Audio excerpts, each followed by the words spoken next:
mix the culture, to respect and to honor each other? What would you like to see to allow your background and your culture to be innovative, intermingle, intertwine with the church that you are now part of and the people that maybe 95% Caribbean, but now you're bringing the American side, the Guatemalan side, you're bringing all of that into. What is it that would make you feel comfortable?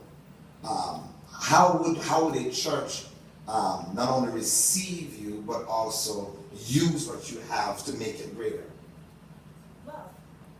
Our family has so much love.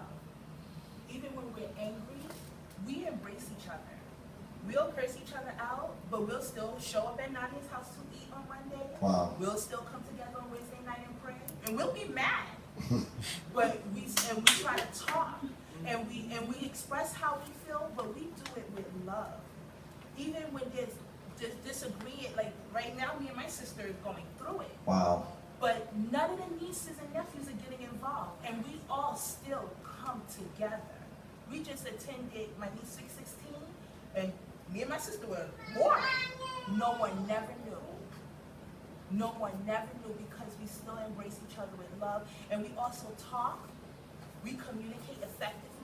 And we teach one another. Right. This is how I feel. This is what you did. This is how it made me feel. I'm angry, but I still love you. And that's how the children don't have no odds against them. It's the old people. And you know, it's the truth. You know, sometimes a family, you wonder, people pick up old stuff that the family is dealing with from 15 years ago. You weren't even around when Master Joe died, but you're still arguing about what Master Joe said. What did he say? Were you there? You know.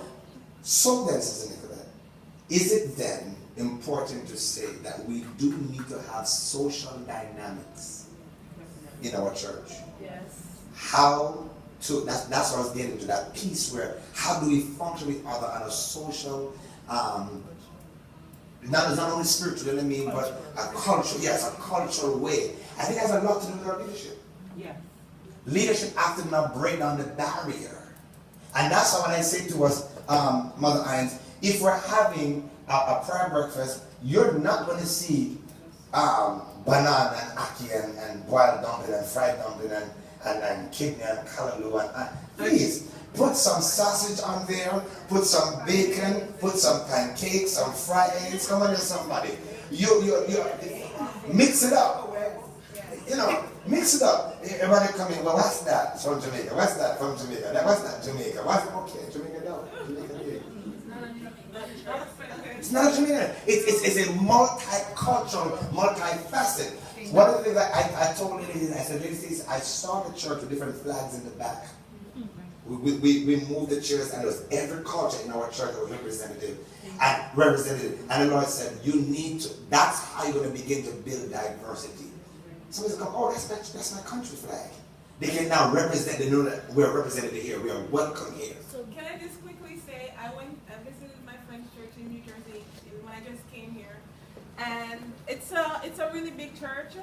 And when I went there, and there were so many different flags all around the church. And I was like, okay. And then in the middle of service, I spotted the Jamaica flag. And I was like, hey, there's Jamaica. And it made me feel a little bit different.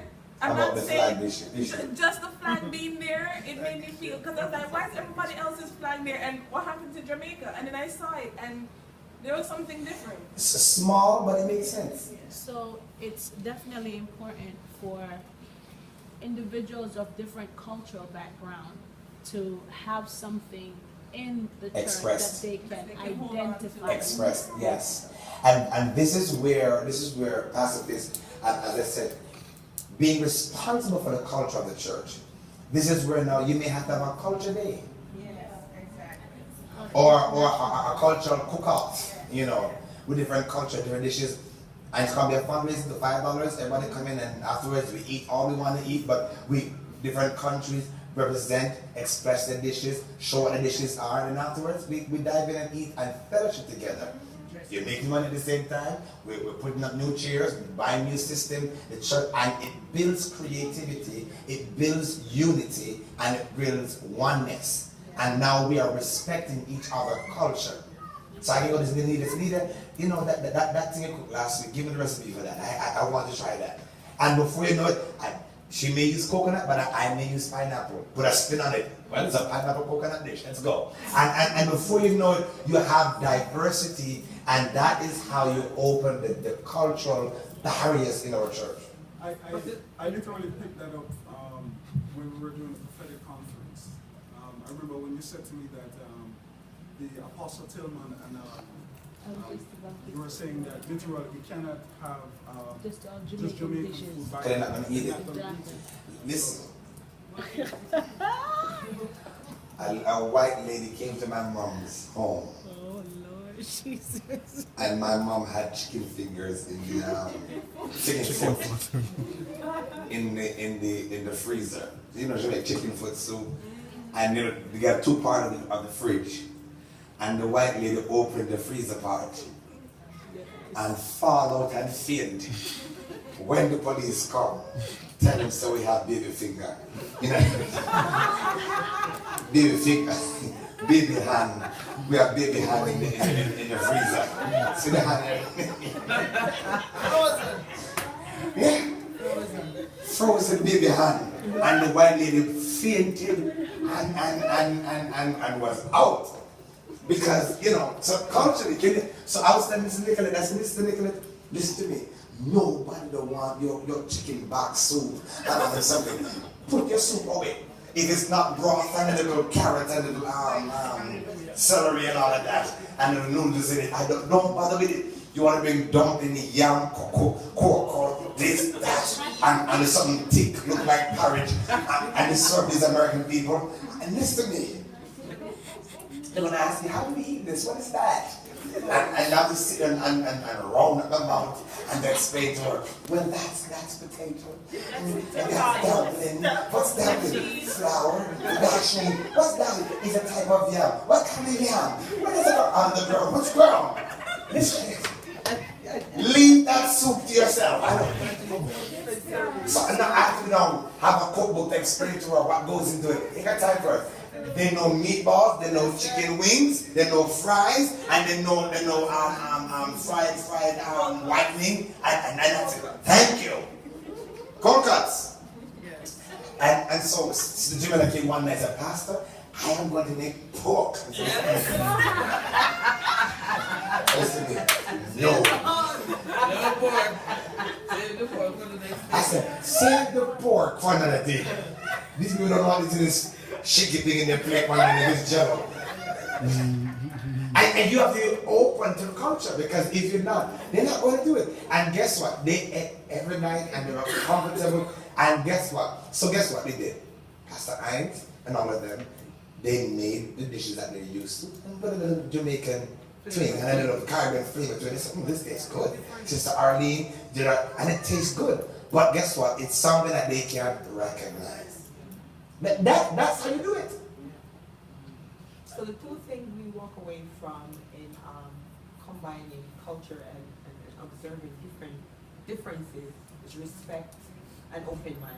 You have to. You have to. Respect and open. Pastor Kevin was given the job to do a garden dinner. And he decided he's going to use all these lovely, dishes. Stuffed breasts with this and that and lovely dishes. One lady came with one big pan of what was it? Curry goat. This I want. Give me that. And the man of God is saying, it's a garden. We're trying to bring you up to steak and nice things and delicacies. Yes. Let never want that. She want curry goat and what kind of rice? Rice and peas. White rice. Just Jackie and Jamaican. Come on, your culture. Come on, man. Listen, some of us, if I was to take some of you to a high-class restaurant, some of you would not know that you eat from the outside in. You know, pick up the big forks and too much fork there, so I move this fork. 4 forks on the table. What's that for? 5 spoons and 2 knives. Oh, sorry. You missed too much. It's only me here, sir. Not the whole family at once. Too much glass. I only need one.